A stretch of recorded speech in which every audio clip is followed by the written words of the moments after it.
جاہلیت کی طرح اور اس زمانے کی طرح جس میں بے حیائی عام تھی، بناؤ سگال کر کے اپنے جسم کی نمائش نہ کرتی پھریں۔ اللہ تعالیٰ نے اس آیت میں پوری امت مسلمہ کو اس بات کی طرف متوجہ فرمایا کہ پردہ انسانی زندگی کے لیے انتہائی ضروری ہے۔ اور اسی طرح دوسرے موقع پر اللہ پاک نے ارشاد فرمایا، یا بنی آدم قد انزلنا علیکم لباسا یواری سوآتکم وریشا، اے نبی جی آپ کہہ دیجئے کہ ہم نے تمہارے اوپر پردہ اتارا۔ اس پردے کا مقصد یہ ہے کہ انسان اس پردے کے اندر خوبصورت نظر آئے اور انسان کا جسم ڈھکا ہوا نظر آئے۔ اسی طرح دوسری آیت میں اللہ پاک نے اس بات کی طرف بھی اشارہ فرمایا کہ مومن لوگوں کی صفات بیان کرتے ہوئے فرمایا کہ مومن لوگ وہ ہیں جو اپنی شرمگاہوں کی حفاظت کرتے ہیں۔ گویا کہ خلاصہ یہ نکلا، بے پردگی اور بے حیائی کو روکنے کے لیے دو ذمہ داریاں دی گئی۔ ایک ذمہ داری عورت کو دی گئی کہ وہ اپنے جسم کو ڈھانپ کر رکھے، دوسری ذمہ داری مرد اور عورت دونوں کو دی گئی کہ وہ اپنی نظروں کی حفاظت کریں۔ نظریں بھٹکتی ہیں، انسان کا دل دماغ بھٹکتا ہے۔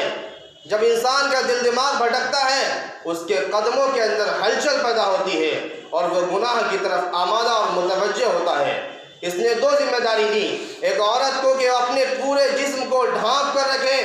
دوسرے مرد اور عورت کو کہ وہ اپنی نظروں کی حفاظت کرے۔ جب نظروں کی حفاظت ہوگی تو انسان بے حیائی سے رکے گا۔ اسی طرح قرآن پاک میں دوسرے موقع پر اس بات کی طرف بھی اشارہ فرمایا، یدنین علیہن من جلابیبہن۔ زمانے جاہلیت کے بعد اللہ کے نبی صلی اللہ علیہ وسلم کا زمانہ آیا اور اس زمانے میں نبی اکرم صلی اللہ علیہ وسلم کو حکم دیا کہ مومن عورتوں سے آپ کہیں کہ ایک بڑی چادر اپنے جسم پر ڈال لیں۔ آج کل اس بات کو بڑی شدت کے ساتھ کہا جا رہا ہے کہ اسلام میں چہرے کو ڈھکنے کا کوئی تصور ہی موجود نہیں ہے، اسلام میں چہرے کا کوئی پردہ نہیں ہے۔ قرآن پاک کی واضح آیت ہے سورۃ الاحزاب آیت نمبر 69۔ اس آیت میں پوری وضاحت کے ساتھ پروردگار عالم نے اس بات کی طرف متوجہ فرمایا، یدنین علیہن من جلابیبہن۔ مسلمان عورتوں کی ذمہ داری ہے کہ وہ اپنے جسموں کو ایک بڑی چادر سے ڈھانپ کر رکھیں۔ جلباب ایک چادر کو کہتے ہیں جو چادر سر سے لے کر پیر تک نبی اکرم صلی اللہ علیہ وسلم کے زمانے میں ہوتی تھی، اور اس چادر کا مقصد یہ تھا کہ وہ چادر سر سے لے کر پیر تک عورت کے جسم کو ڈھانپے رکھے۔ آج کل کے زمانے کے اندر چادر کا تصور نہیں ہے، اس چادر کو سلا گیا تو اس کا نام برقع اور اسکارف رکھا گیا۔ نبی اکرم صلی اللہ علیہ وسلم کے زمانے میں پردے کا تصور تھا، عورت کے جسم کو ڈھکنے کا تصور تھا، تو اس آیت میں اس بات کی طرف اشارہ کیا کہ وہ عورت اپنے پورے جسم کو ڈھانپ کر رکھے۔ آج وہ چادر سل دی گئی تو اس کا نام برقع رکھ دیا گیا۔ اس لیے جو لوگ یہ کہتے ہیں کہ اسلام میں چہرے کے ڈھکنے کا کوئی تصور نہیں ہے، وہ قرآن کی واضح اور حقیقی دلیلوں سے محروم ہیں۔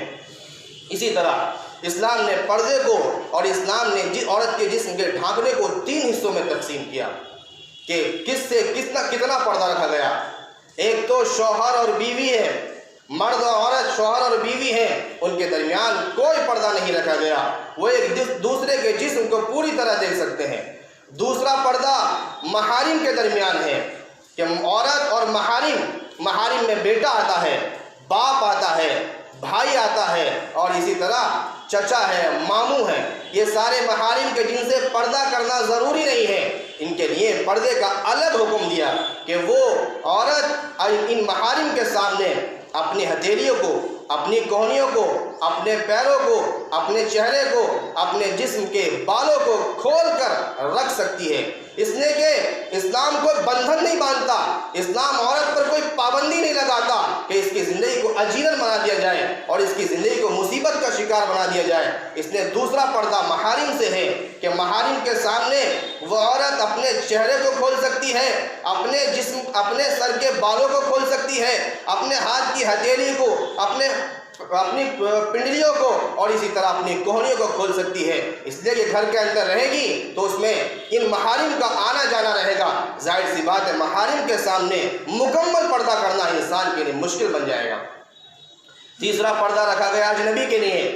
کہ وہ اجنبی کہ جس سے نکاح جائز قرار دیا گیا اور وہ محرم بھی نہیں ہے، اس کے لیے حکم ہے کہ جب وہ باہر نکلے تو اپنے جسم کو ڈھانپ کر نکلے، اور اسی کو قرآن پاک نے ارشاد فرمایا یدنین علیہن من جلابیبہن۔ اہم بات یہ ہے کہ بے پردگی آئے گی تو بے حیائی آئے گی، اور جب بے حیائی آئے گی تو نسلیں تباہ ہو جائیں گی۔ بے پردگی کا سیلاب 16ویں صدی عیسوی سے شروع ہوا، اس اعتبار سے کہ یورپ کا کلچر یہ تھا اور یورپ کی تہذیب یہ تھی کہ جب کاروباری سلسلہ بڑھا، اور کاروباری سلسلہ بڑھنے کے بعد لوگ اپنے شہروں سے دور رہنے لگے کئی سال تک، تو انہوں نے اپنی عورتوں کے لیے نظام یہ متعین کیا کہ یہ عورت بھی باہر نکل کر آئے اور باہر نکل کر یہ بھی کمائیں، اور شانہ بشانہ مردوں کی طرح یہ بھی اپنے گھریلو زندگی سے نکل کر کاروبار کے اندر اترے اور یہ بھی کمائیں۔ حالانکہ اسلام کا نظام یہ ہے، اسلام نے تقسیم کار رکھی ہے، مرد کی ذمہ داری کچھ اور بتائی، عورت کی ذمہ داریاں کچھ اور بتائی، اور دونوں کے جسموں کی ساخت بھی کچھ اور بنائی۔ مرد کے جسم کو ہارڈ بنایا اور طاقتور بنایا، عورت کے جسم کو نرم اور نازک بنایا۔ مرد پر بھاری ذمہ داری رکھی گئی، عورت پر ہلکی ذمہ داری رکھی گئی۔ جب مرد اور عورت کے درمیان تقسیم کار رکھ دی گئی اور کاموں کو بانٹ دیا گیا، تو پھر اب دونوں کا کام ایک طرح نہیں ہو سکتا۔